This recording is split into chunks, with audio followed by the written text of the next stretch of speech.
प्यारे भारतवासियों, पाठक क्लासेस में एक बार फिर से आप लोगों का तहे दिल से स्वागत है।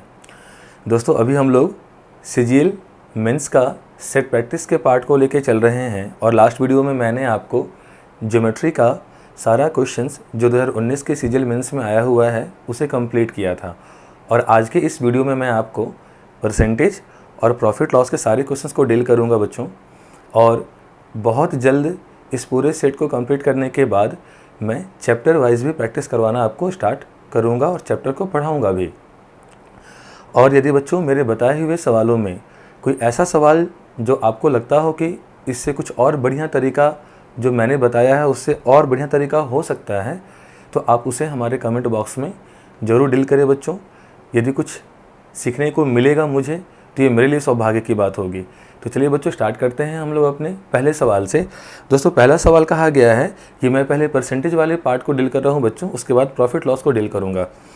परसेंटेज के सवाल में बच्चों पहला सवाल है, यदि किसी संख्या का 60% उसी संख्या के 20% से 120 अधिक हो तो उस संख्या का 28% उसी संख्या के 33.1/3% से कितना कम होगा। बच्चों, इसमें कहा गया है किसी संख्या का 60% उसी संख्या के 20% से 120 अधिक है। अभी देखा जाए बच्चों तो ये इससे कितना अधिक है, तो 40% अधिक है। और क्वेश्चन में दिया हुआ है कि 120 अधिक है, यानी 40% का मान 120 हो गया। और पूछा गया है तो उसी संख्या का 28%, उसी संख्या का 28% 33.1/3% से कितना कम होगा।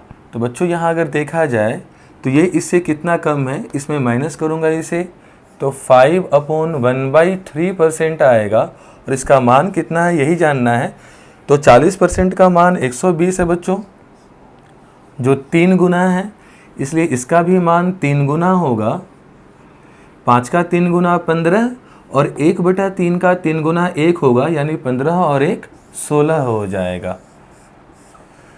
तो ये हमारा आंसर हुआ बच्चों। चलिए चलते हैं हम लोग अगले सवाल में।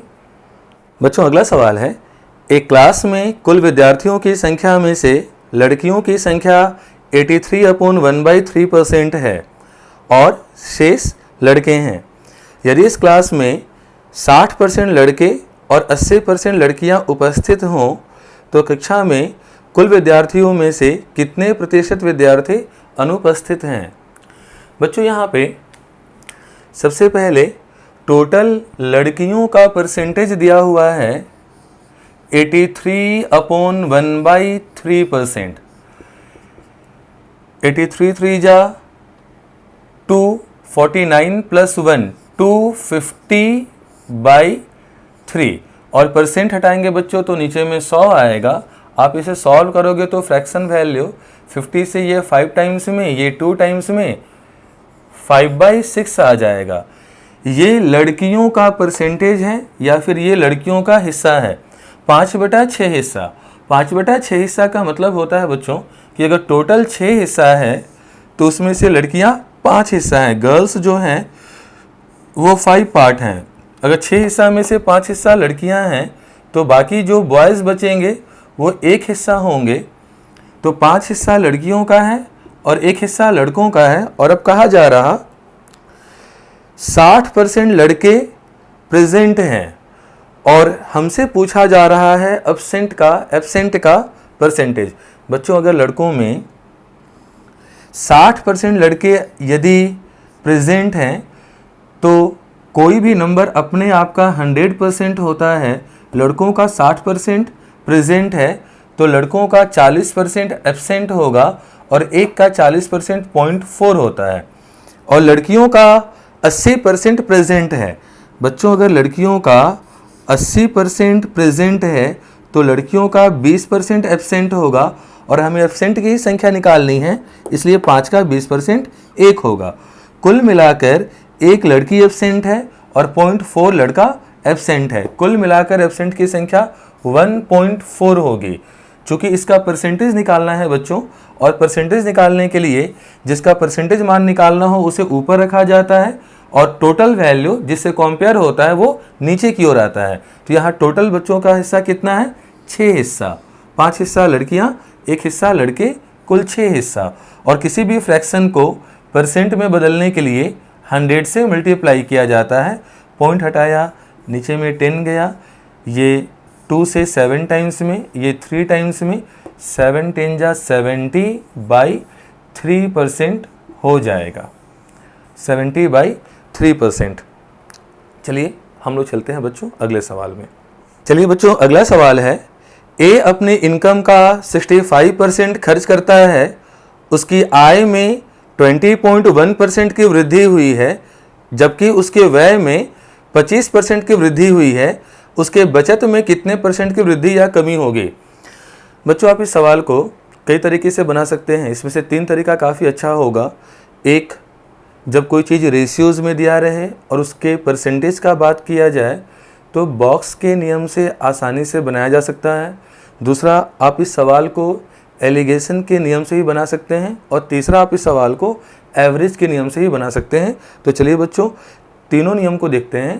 पहले वो जो मैंने बॉक्स का नियम का चर्चा किया, मैं पहले आपको वो नियम समझा देता हूँ, उसके बाद उस नियम से मैं सवाल को बनाकर दिखाऊंगा।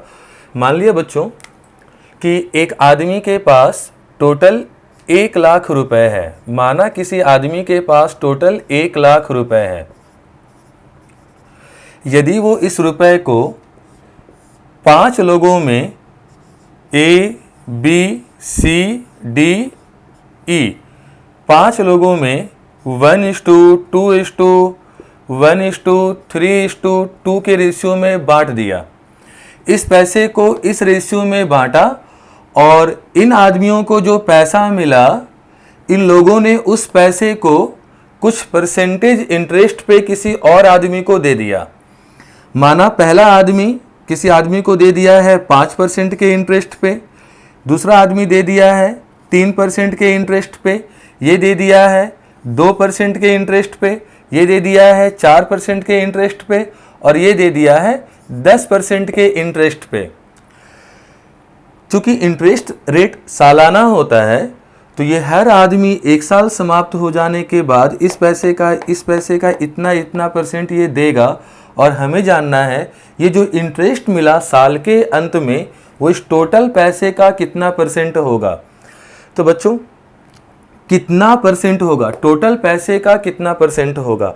आप जानते हो परसेंटेज नंबर को कभी भी किसी का परसेंटेज निकालना हो तो हमें रियल नंबर से कोई मतलब नहीं होता। जो परसेंटेज रियल नंबर का होता है वही परसेंटेज उसके रेशियो का भी होता है। तो हमारा काम रेशियो के आधार पे भी बन सकता है।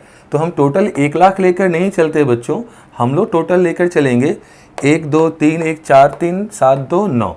हम लोग टोटल 9 रुपये लेकर चलेंगे और 9 रुपये को इस हिस्से में बांटा गया है। और जब भी कोई चीज़ रेशियोज़ में दिया रहे और उसके परसेंटेज का बात किया जाए तो बच्चों आप एक बॉक्स बना लेना ताकि समझने में आसानी हो, और उस बॉक्स को 3 हिस्से में बांट देना।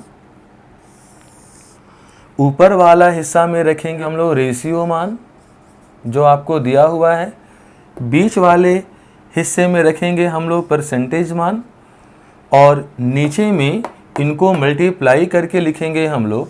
मल्टीप्लाई कर इसलिए चूँकि किसी का भी परसेंटेज निकालने के लिए उसे इंटू ही किया जाता है। जैसे यदि कोई कहे 4 का 8%, तो बच्चों का मतलब इंटू होता है।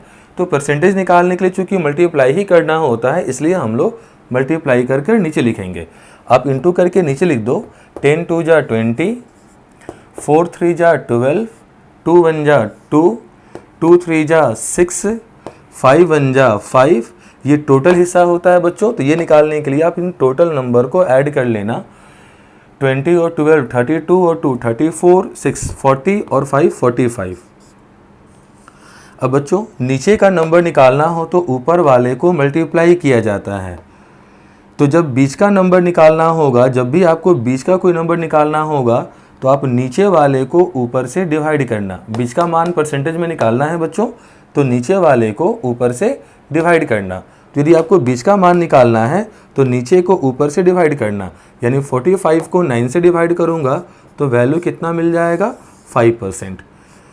यानी 1 लाख रुपए को इस रेशियो में बांटा जाए और ये सारा पैसा लोगों को 5%, 3%, 2%, 4% और 10% के सालाना ब्याज पर उधार दे दिया जाए, तो जो इन सभी लोगों से साल के अंत में टोटल ब्याज जो रुपए प्राप्त होगा, और यदि आप उस रुपए का परसेंटेज मान निकालेंगे बच्चों तो वो कितना आ जाएगा, 5% आ जाएगा। और जैसा कि मैंने कहा, परसेंटेज मान निकालने के लिए हमें रियल नंबर की आवश्यकता नहीं होती है। जो परसेंटेज मान रियल नंबर में निकलता है वही प्रतिशत मान रेशियो में भी निकलता है। इसलिए कभी भी रियल नंबर यदि बड़ा हो बच्चों तो आप उसे काट कर छोटा कर लें और उसके बाद उसका परसेंटेज वैल्यू को कैलकुलेट करें। और यहाँ पर नीचे जो हम लोग मल्टीप्लाई करके लिखते हैं बच्चों, यदि ये टोटल वैल्यू है तो इधर का मान निकालना हो तो इन सारे हिस्से को जोड़ना होता है, और यदि हमें टोटल दिया रहे और इधर का कोई हिस्से का मान निकालना हो तो टोटल में से बाकी छोटे कंटेंट को माइनस करेंगे हम लोग, जैसा कि अभी हम लोग को सवालों में यूज़ करना है। बच्चों इस क्वेश्चन में कहा गया था ए अपनी इनकम का 65% खर्च करता है। बच्चों यदि किसी आदमी का इनकम न मालूम हो तो उस आदमी का इनकम हम लोग मानते हैं 100%, और इसमें से वो खर्च, उसका एक्सपेंडिचर जो है बच्चों वो है 65%। यदि कोई आदमी 100 में से 65% खर्च किया तो उसका जो बचत सेविंग होगा बच्चों, उसका जो सेविंग होगा वो हो जाएगा 35%। आप इसे काट कर छोटा कर लें, यानी 20, 13 और 7, यानी कमाया 20 हिस्सा, खर्च किया 13 हिस्सा और बचाया 7 हिस्सा। अब कहा जा रहा उसका इनकम 20.1% बढ़ जाए, इसका इनकम 20.1% बढ़ जाए तो आप प्लस में लिखना और घट जाए तो आप उसे माइनस में लिखना। और उसके व्यय में 25% की वृद्धि हो जाए, उसके एक्सपेंडिचर में 25% की वृद्धि हो जाए तो बचत में कितने % की वृद्धि होगी पूछा गया है। मैंने आपको बताया था बच्चों अभी कि यदि जब भी कोई चीज़ रेशियोज़ में रहे और उसके परसेंटेज का बात किया जाए तो आप एक बॉक्स बना लें और उसे 3 हिस्से में बांट दें। ऊपर में रखेंगे हम लोग रेशियो मान, बीच में रखेंगे हम लोग परसेंटेज मान और नीचे में मल्टीप्लाई करके। बच्चों 20 को 20.1 से इंटू करेंगे 402 आएगा, 25 को 13 से इंटू करेंगे 325 आएगा। ये निकालना हो तो इन सभी छोटे मान को जोड़ा जाता है, और जब इधर का मान निकालना हो तो टोटल में से इस पार्ट को माइनस किया जाता है बच्चों। तो 402 में 325 माइनस करेंगे 77 आएगा, और बीच का मान निकालना हो तो नीचे वाले को ऊपर से डिवाइड किया जाता है, तो 77/7 11% आएगा, यानी उस आदमी का बचत 11% हो जाएगा। ये बॉक्स के नियम के आधार पे हमने बनाई, ये नियम बहुत यूज़ होता है बच्चों, आप इसे ध्यान में रखना।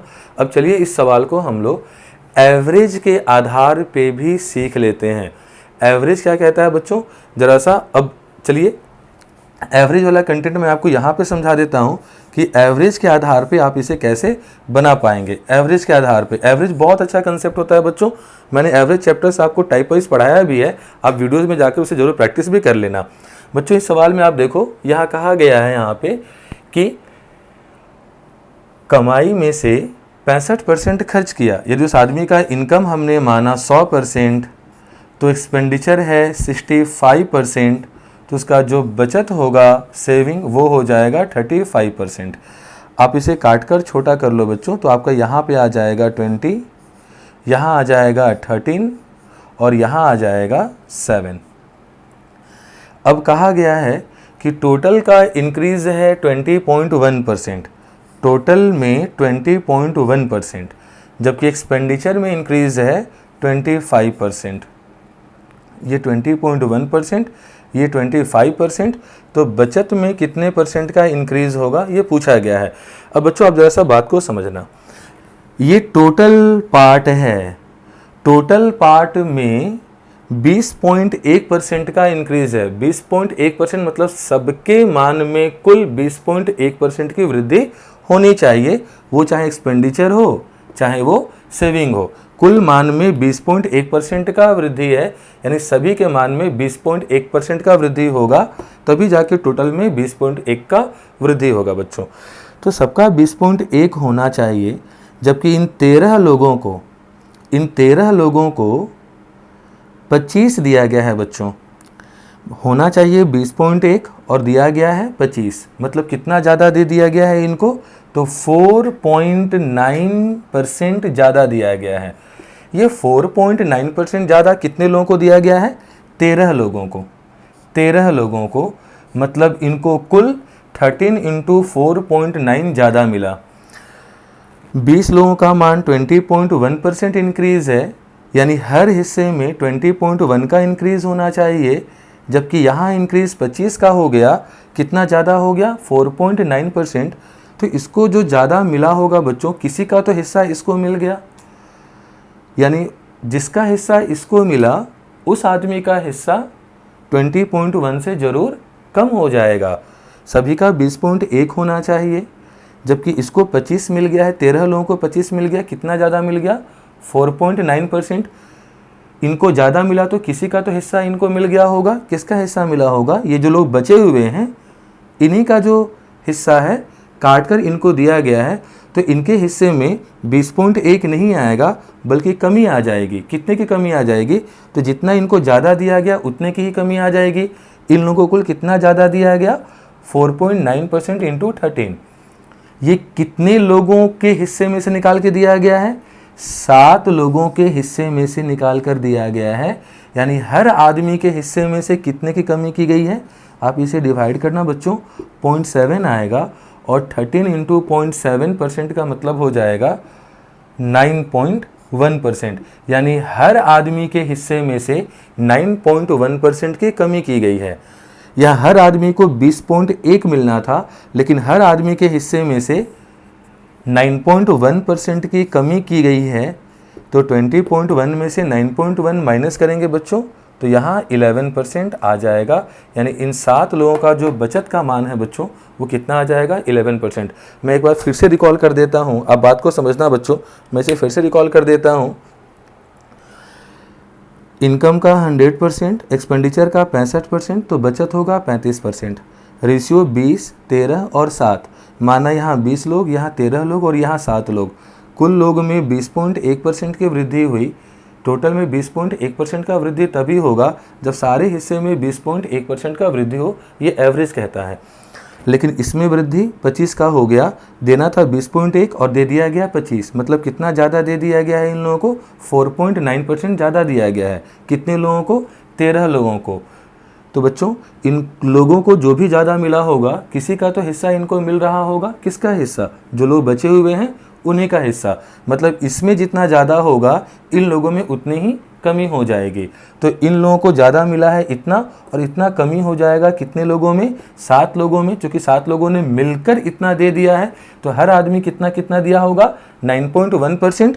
तो चूँकि सबका टोटल में एवरेज 20.1% का वृद्धि है, तो इनमें भी 20.1% का होना चाहिए, लेकिन इन सब में 9.1% की कमी हो गई है, इसलिए हर आदमी को यहाँ पर 11% मिलेगा। यानी बचत में कितने परसेंट का कुल वृद्धि रहेगा? 11% का ही वृद्धि रहेगा।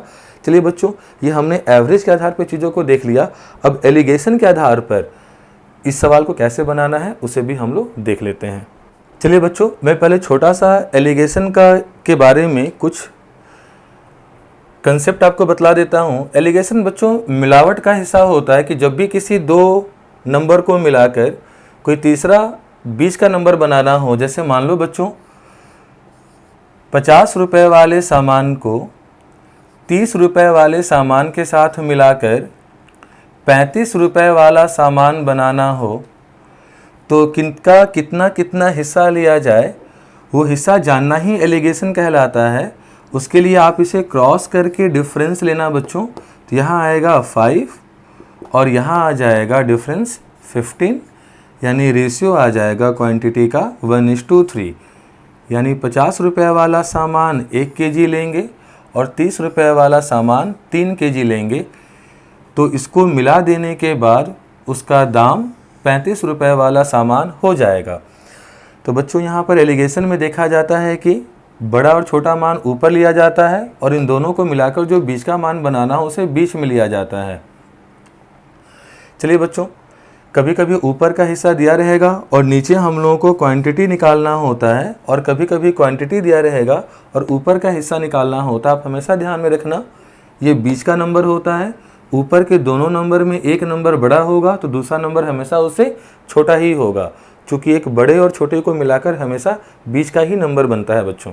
अब इस सवाल में हम लोगों को कहा गया था कि क्वांटिटी में यहाँ एक्सपेंडिचर में इंक्रीज है 25%, बचत सेविंग में इंक्रीज कितना है नहीं मालूम, लेकिन टोटल इनकम में उसका इंक्रीज है 20.1%।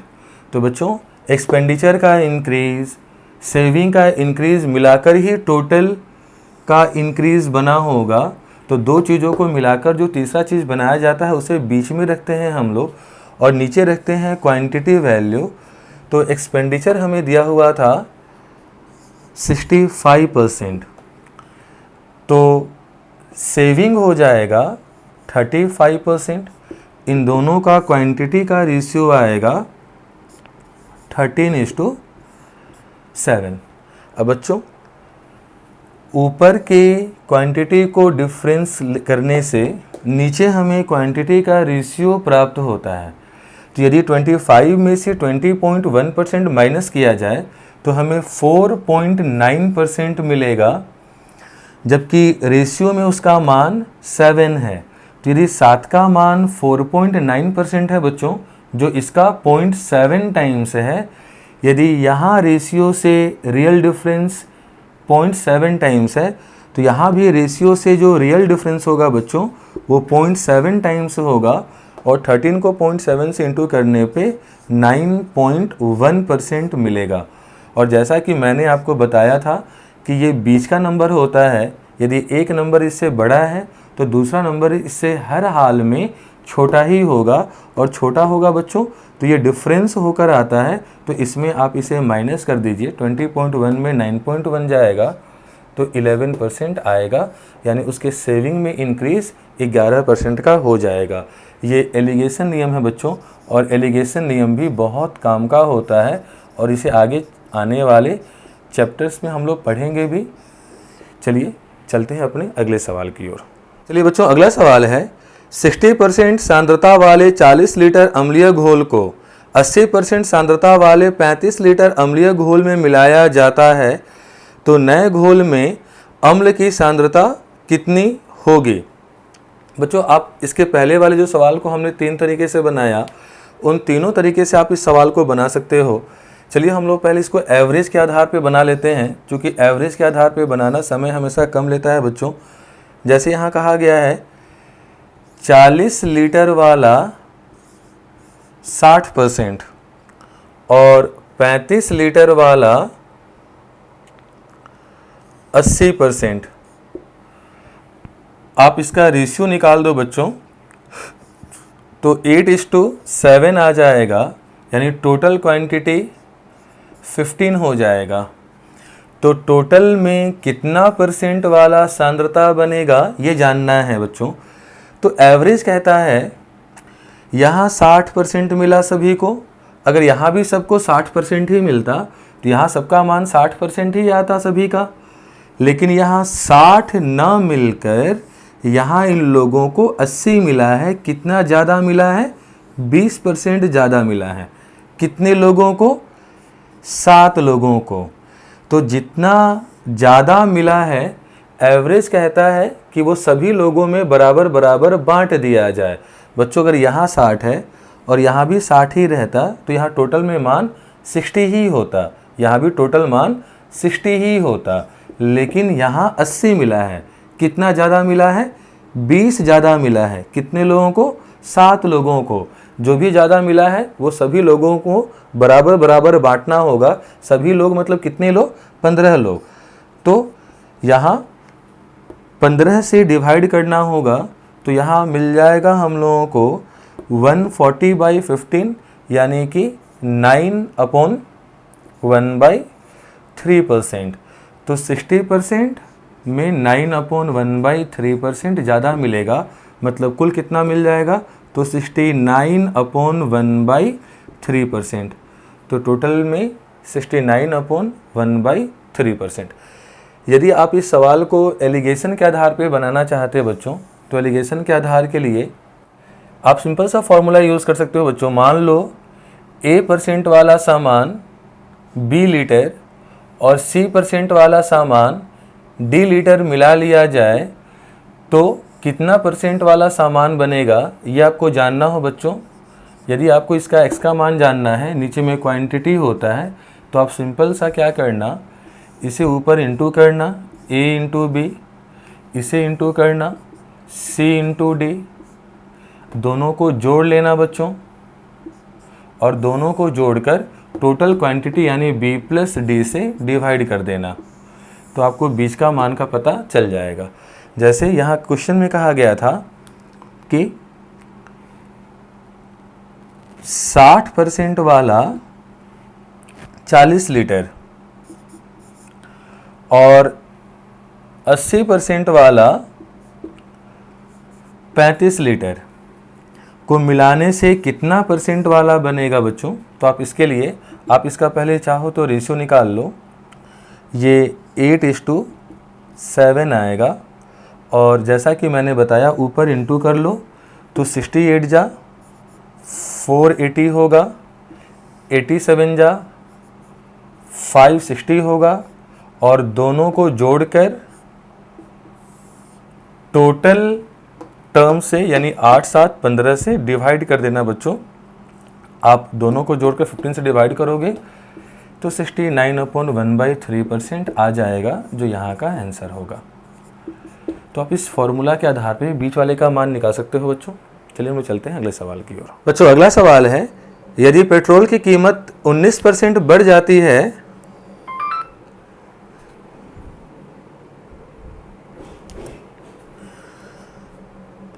अगला सवाल है बच्चों, यदि पेट्रोल की कीमत 19% बढ़ जाती है और सुनीता पेट्रोल पर अतिरिक्त रूप से केवल 12% खर्च करना चाहती है, तो वह खरीदे जाने वाले पेट्रोल की मात्रा में कितने प्रतिशत की कमी करेगी निकटतम पूर्णांक में। यानी कि इसका वैल्यू लगभग मान में बतलाना है बच्चों। और पूर्णांक संख्या का मतलब होता है इंटीजर, यानी कि वो होल नंबर होना चाहिए जिसके डिवाइड में फ्रैक्शन में केवल एक रहे। चलिए बच्चों, यहाँ पे माना पहले पेट्रोल की कीमत थी 100 रुपये, अभी 19% अगर दाम बढ़ जाएगा तो दाम 119 रुपये हो जाएगा। अगर सवाल ये पूछा होता कि अगर 19% दाम बढ़ जाए तो वो खपत में कितने % की कमी कर दे ताकि उसका कुछ भी खर्च ना बढ़े, तो अगर दाम 100 से बढ़कर 119 हुआ तो हम खपत को 119 से घटाकर 100 कर देते, यानी 19 kg की कमी कर देते। कितना में, तो टोटल 119 में, और परसेंट में बदलने के लिए 100 से मल्टीप्लाई करते हैं। ऐसा तब करते जब कुछ भी खर्च नहीं बढ़ाना होता। लेकिन क्वेश्चन में कहा गया है कि सुनीता अतिरिक्त 12% खर्च बढ़ा सकती है, यानी वो 100 के जगह पर 112 रुपये पे कर सकती है। यानी इस बार वो 119 kg सामान ना खरीद कर 112 kg सामान खरीदेगी, यानी कितने kg की कमी करेगी, 7 kg की। किसमें, 119 में। और परसेंट में बदलना है तो इंटू 100 करेंगे, ये 17 टाइम्स में चला जाएगा और 17 से लगभग ये 6 टाइम्स में जाएगा बच्चों। चूँकि लगभग मान पूछा है इसलिए 6 kg सामान की कमी करनी होगी। अगला सवाल है बच्चों, A B से 25% अधिक है, B C से 40% कम है, C D से 30% अधिक है। A का रिलेशन B से, B का रिलेशन C से, C का रिलेशन D से ऐसे दिया रहे बच्चों, तो हमेशा हम लोग अपोजिट साइड से चलते हैं।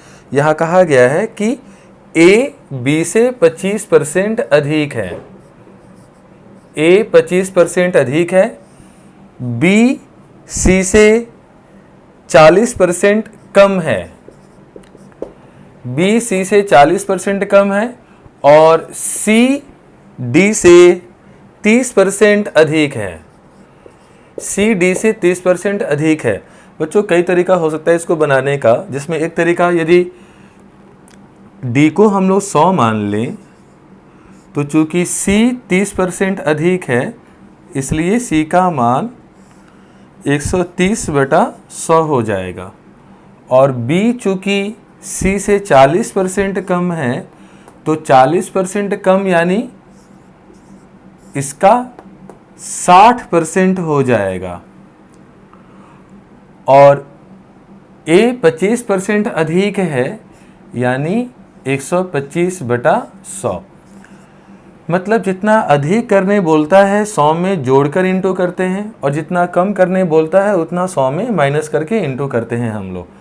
तो डी से चलकर हम लोग ए तक पहुंच सकते हैं। आप देखो 100 कैंसिल हो जाएगा, 0 से 0 चला जाएगा, ये 25 से 5 टाइम्स में, ये 4 टाइम्स में, ये 2 से 2 टाइम्स में, और 6 जाएगा 3 टाइम्स में। 5 3 जा 15, और 15 को 30 से इंटू करेंगे तो 195/2, 195/2 यानी 97.5 आ जाएगा। तो ये ए का मान और हमने डी का मान माना था 100। क्वेश्चन में पूछा गया है कि ए डी से कितना % कम है, तो ये 100 है और ये 2.5% कम है, 2.5% कम है। बच्चों अब तक में परसेंटेज के सारे सवाल ख़त्म हो चुके हैं, और अब यहाँ से हम लोग प्रॉफिट लॉस के सवालों को स्टार्ट करने जा रहे हैं। बच्चों अगला सवाल है, किसी वस्तु का अंकित मूल्य 800 रुपये है और इसे 90% की छूट पर बेचा जाता है। यदि 8% का लाभ होता है तो वस्तु के लागत मूल्य से कितना प्रतिशत अधिक अंकित मूल्य निर्धारित किया गया था। प्रॉफिट लॉस बहुत अच्छा चैप्टर है बच्चों। संभावना है कि अब हम लोग जो चैप्टर में प्रैक्टिस करना है अर्थमेटिक मैथ्स में, वहाँ परसेंटेज और प्रॉफिट लॉस चैप्टर की शुरुआत की जाएगी। इस सवाल में जब भी हम लोगों को छूट परसेंटेज देने के बाद भी कुछ परसेंटेज का मुनाफा होता हो, छूट परसेंट देने के बाद भी कुछ परसेंटेज का मुनाफा होता हो, तो वैसे सवालों में बच्चों 100 माइनस डिस्काउंट परसेंट ये सीपी की तरह काम करता है, और 100 प्लस प्रॉफिट परसेंट ये एमपी की तरह काम करता है बच्चों। तो चूँकि छूट 19% की थी तो 100 माइनस 19 यानी 81 होगा, और प्रॉफिट 8% का था बच्चों, इसलिए 100 प्लस 8 108 होगा, यानी ये सीपी का हिस्सा तो ये एमपी का हिस्सा, यानी ये कॉस्ट प्राइस तो ये मार्क्ड प्राइस होना चाहिए। अब बच्चों ये 27 से चला जाएगा 3 टाइम्स में, ये 27 से चला जाएगा 4 टाइम्स में, यानी उसका कॉस्ट प्राइस 3 रुपये अगर हो तो उसका मार्क्ड प्राइस 4 रुपये करना होगा, तब जाकर 19% का छूट देने के बावजूद भी उसे 8% का मुनाफा होगा। तो मार्क्ड प्राइस कितना % बढ़ाकर लगाया गया है ये पूछा गया है, और चूंकि परसेंटेज पूछा गया है बच्चों, इसलिए हमें जो यहाँ रियल में 800 रुपये इस सामान का मार्क्ड प्राइस दिया हुआ है इससे हमें कोई मतलब नहीं होता, क्योंकि मैंने पहले ही बताया हुआ है परसेंटेज को रियल नंबर से कोई मतलब नहीं होता।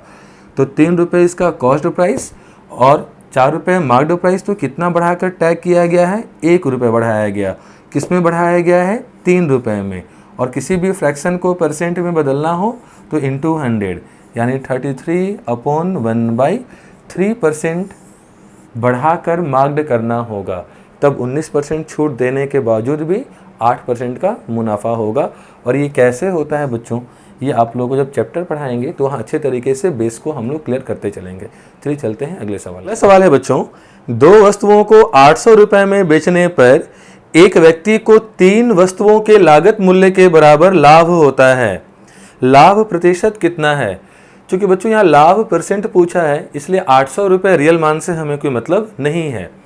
यहाँ कहा गया है 2 वस्तुओं को बेचने पर 3 वस्तुओं के लागत मूल्य के बराबर लाभ हुआ है, यानी कि जो सामान 2 रुपए का खरीदा है उसमें 3 रुपए का मुनाफा लिया है और बेचा है कितने में? 5 रुपए में। 2 रुपए का सामान खरीदा है, 3 रुपए का मुनाफा लिया और बेचा कितने में है? 5 रुपए में बेच दिया है। तो बच्चों प्रॉफिट कितने का हुआ? 3 का। प्रॉफिट किस पे काउंट होता है? कॉस्ट प्राइस पे। और किसी भी फ्रैक्शन को बदलने के लिए किससे इंटू करते हैं? परसेंट बदलने के लिए 100 से, यानी कि वैल्यू कितना आ जाएगा? 150%, या ये प्रॉफिट परसेंट हो जाएगा। चलिए चलते हैं अगले सवाल की ओर। बच्चों अगला सवाल है, सुजाता एक वस्तु को अंकित मूल्य को लागत मूल्य से 36% अधिक निर्धारित करती है और अंकित मूल्य पर 40% छूट देती है, तो हानि प्रतिशत क्या होगा? पहले 36% दाम बढ़ाया गया है और फिर बढ़े हुए दाम पे 40% का छूट दिया गया है। तो बच्चों जब भी किसी सामान का दाम बढ़ाकर घटाया जाए या बढ़ाकर बढ़ाया जाए या घटाकर घटाया जाए या घटाकर बढ़ाया जाए, इन सारे सवालों को सक्सेसिव नियम से हम लोग बना सकते हैं। और सक्सेसिव नियम कहता है कि अगर चीज़ें बढ़े तो प्लस में लिखिए, घटे तो माइनस में, और दोनों को इंटू कीजिए और 100 से डिवाइड कीजिए। जैसे यहाँ पे कहा गया है कि पहले 36% बढ़ाया गया, तो आप प्लस 36% लिखिए। फिर बढ़े हुए दाम में 40% की छूट दी गई है, इसलिए माइनस 40% लिखिए। दोनों को मल्टीप्लाई कीजिए, दोनों को मल्टीप्लाई करेंगे और हमेशा 100 से डिवाइड करेंगे। और जब भी इन दोनों को मल्टीप्लाई करेंगे तो साइन भी इंटू होगा और प्लस माइनस माइनस बनाएगा। तो कुल मिलाकर 36 में से -40 करेंगे बच्चों, तो यहाँ हमें -4% मिलेगा और यहाँ 0 जाएगा और यहाँ 36 4 जाओ 144/10 यानी 14.4, और साइन माइनस का होगा, माइनस माइनस प्लस होगा यानी 18.4%। साइन माइनस का आ रहा जो लॉस को बतला रहा, यानी कुल लॉस 18.4% का होगा। इस नियम को हम लोग सक्सेसिव नियम कहते हैं बच्चों। जब भी किसी सामान का दाम बढ़ाकर बढ़ाएं, घटाकर बढ़ाएं, घटाकर घटाएं, इन सारे सवालों में ये नियम यूज़ कर सकते हैं हम लोग। चलिए चलते हैं अगले सवाल की। अगला सवाल है, किसी वस्तु को एक निश्चित मूल्य पर बेचा जाता है, यदि उस वस्तु को इस मूल्य का 80% पर बेचा जाए तो 10% की हानि होती है। यदि वस्तु को उसके वास्तविक बिक्री दाम पर बेचा जाए तो लाभ प्रतिशत क्या होगा? तो बच्चों कोई भी बिक्री 100% से जितना ज़्यादा होता है वही उसका प्रॉफिट परसेंट होता है, और 100% से जितना कम होता है वो उसका हानि परसेंट होता है। अगर किसी सामान को हम 110% में बेचेंगे यानी 10% का मुनाफा हो रहा, यदि किसी सामान को हम 90% में बेचेंगे यानी कि 10% का हानि हो रहा। अब इस सवाल को समझे। कहा गया है वो सामान जितना में भी बिकता था उसका 80% में बेचा जाए, उसे 80% में यानी सेलिंग प्राइस का जो 80% है उसमें बेचने पे 10% की हानि हो रही है। अगर किसी सामान को हम 10% की हानि पर बेचेंगे तो वो सामान 90% में बिकेगा। मतलब सेलिंग प्राइस का 80% वो 10% लॉस यानी 90% के बराबर है। तो जो कुल सेलिंग प्राइस के दाम पर बेचेंगे तो कुल सेलिंग प्राइस अपने आप का 100% होगा। इसका मान कितना आएगा ये निकालते हैं हम लोग। 100 से ज़्यादा आएगा तो प्रॉफिट होगा, 100 से कम आएगा तो लॉस होगा। यहाँ 90 × 100 डिवाइडेड बाई 80, ये 5 टाइम्स में, ये 4 टाइम्स में, ये 2 टाइम्स में, ये 45 टाइम्स में, 225/2 यानी 112.5% आएगा। तो बच्चों जो सामान बेचा गया है वो कुल 112.5% में बिका है, और सीपी हमेशा 100% मानते हैं बच्चों।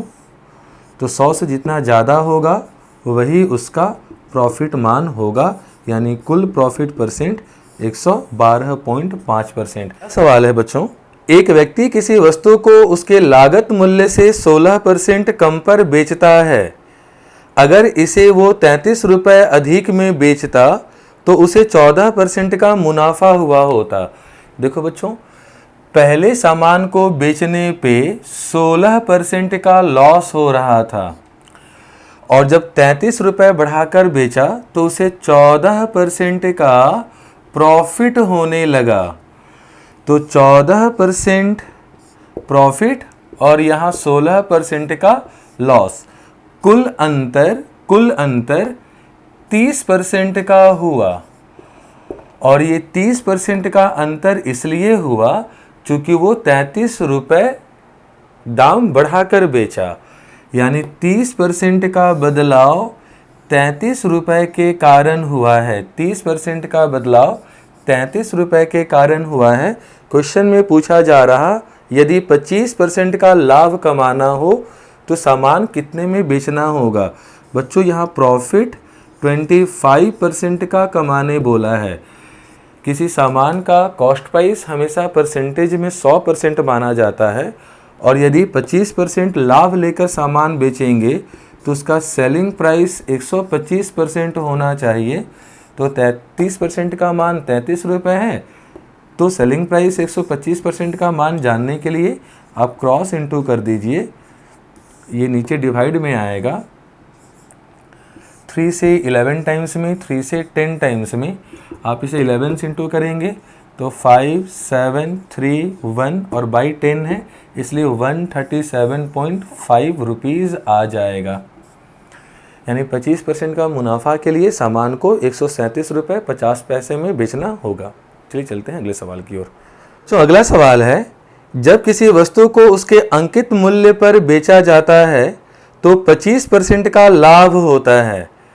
25% का लाभ का मतलब हुआ कि सामान को 25% बढ़ाकर मार्क्ड किया गया है और अंकित मूल्य पर 9.6% की छूट दी जाए तो लाभ प्रतिशत क्या होगा। यानी कह रहा कि पहले 25% बढ़ाकर मार्क्ड किया गया है। बच्चों, ये सक्सेसिव नियम से हम लोग बनाना सीखे हैं। अभी 25% बढ़ाया और फिर बढ़े हुए दाम पर 9.6% की छूट दी गई है। 9.6% की छूट दी गई है। बढ़े तो प्लस में, घटे तो माइनस में, दोनों को इंटू करना था और 100 से डिवाइड करना था। ये हम लोग पढ़े हुए हैं बच्चों अभी। और चूँकि जब दोनों को इंटू करेंगे तो प्लस माइनस माइनस बनेगा और 25 में से 9.6 जाएगा तो 15.4% आएगा और यहाँ 25 से 4 टाइम्स में 9.6/4, ये 2.4 आएगा। ये प्लस में, ये माइनस में, प्लस माइनस माइनस होगा बच्चों, माइनस करने पे 13%, साइन प्लस का है, यानी कुल मुनाफा 13% का होगा। लाभ परसेंट 13% होगा। बच्चों, अगला सवाल है, एक व्यक्ति अपने माल को जिस मूल्य पर बेचता है उसमें 20% लाभ निहित रहता है। जिस दाम पर सामान बेचा है उसमें 20% लाभ निहित है। बच्चों, ये जो लाभ वर्ड होता है ये जनरली कॉस्ट प्राइस पर काउंट होता है, तब हम लोग कॉस्ट प्राइस को 100 मानकर चलते हैं। लेकिन यहाँ जो 20% लाभ है वो कह रहा जिस दाम पर बेचा है उसमें 20% लाभ है, यानी कि विक्रय मूल्य का 20% इसको लाभ हो रहा। तो यदि हम लोग विक्रय मूल्य सेलिंग प्राइस को 100 मानेंगे और इसका 20% प्रॉफिट है तो 100 का 20% 20 ही होगा। तो 100 रुपये सेलिंग प्राइस हुआ है, 20 रुपये प्रॉफिट लेने के बाद, यानी उस सामान का जो कॉस्ट प्राइस रहा होगा वो 80 रहा होगा। 80 का सामान 100 रुपये में बेचा गया, जिसमें मुनाफा कितने का है, 20 रुपये का। और ये 20 रुपये सेलिंग प्राइस का कितना परसेंट है, तो 20% है। और क्वेश्चन में प्रॉफिट जो है वो सेलिंग प्राइस पे दिया हुआ है। अब बच्चों, क्वेश्चन में कह रहा यदि जिस मूल्य पर माल खरीदा है उसमें 10% की वृद्धि हो जाए, 10% की वृद्धि, तो 80 का 10% 8 होता है, यानी कि अब क्रय मूल्य 88 रुपये हो जाए, और वह उस माल को यदि 8% अधिक मूल्य पर बेचे, 8% अधिक, तो 100 का 8% 8 ही होता है, तो 100 की जगह अब वो उसे 108 रुपये में बेचे, तो उसका लाभ प्रतिशत क्या होगा ये पूछा गया है। तो बच्चों ये इसका आपका CP है और ये इसका अभी का SP है। आप चाहो तो इसको काट सकते हो, ये जाएगा 4 से 22 टाइम्स में, और ये 4 से चला जाएगा 27 टाइम्स में, यानी खरीदा गया है 22 का, बेचा गया है 27 का, प्रॉफिट हुआ है 5 का। रियल प्रॉफिट CP पर काउंट होता है और CP है 22, और किसी भी फ्रैक्शन को परसेंट में बदलने के लिए 100 से इंटू करते हैं बच्चों, तो ये 11 टाइम्स में जाएगा, और ये 2 से 50 टाइम्स में, यानी 250/11% आएगा। 250 को 11 से डिवाइड करेंगे बच्चों, तो 11 2 जा 22, फिर 30 बचा, 11 2 जा 22, और पॉइंट देंगे बच्चों, तो 80/11 यानी कि लगभग 0.7 के करीब आएगा। दशमलव के एक स्थान तक अंक निकालने बोला है बच्चों, इसलिए इसका आंसर 22.7% हो जाएगा।